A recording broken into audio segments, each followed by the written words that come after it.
Hello and happy Mortgage Monday. Today I'll be talking about a dirty little word that starts with an S that mostly everybody has, yet nobody likes to talk about. I'm sure we all know that somebody with an SLD.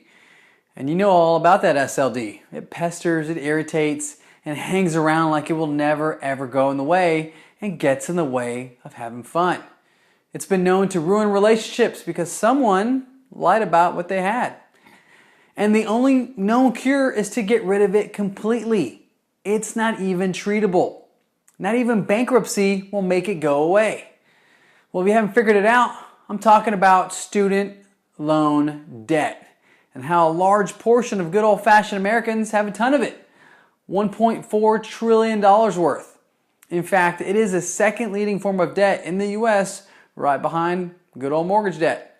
However, unlike mortgage debt, there's no asset involved, which means there's no room for appreciation.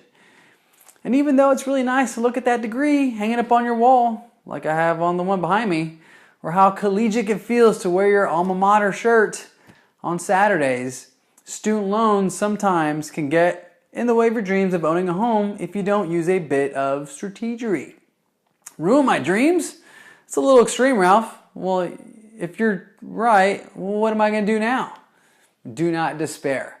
Look, student loans can be tricky. And even though you graduated 10 years ago, if your student loans are still in a deferred status because you love that small payment or on some type of income-based repayment plan, it could definitely impact your borrowability because the banks and mortgage companies lending you the dollar bills have to follow a set of guidelines on how to treat your payments for your student loans depending on the status.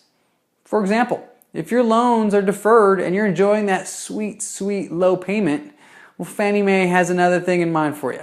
According to Fannie Mae, if your loans are in a particular status, I have to use the greater of the following. 1% of the outstanding balance on your credit report or the payment reflected on your credit report, and then I take the largest of those two numbers and use that number as your monthly minimum payment. Say, what? What did you just say? Yeah. So if you have $50,000 outstanding in student loan debt and enjoying a $75 a month payment because it's in deferred status, unfortunately I have to use the 1% of the $50,000 or $500 as your minimum payment. Yeah, and that's going to have a huge impact on your debt to income ratio. That 1% rule can put a big stop sign on a purchase if not caught up front or calculated properly, leaving you paddling up student loan creek. Student loans, they ruin everything, don't they?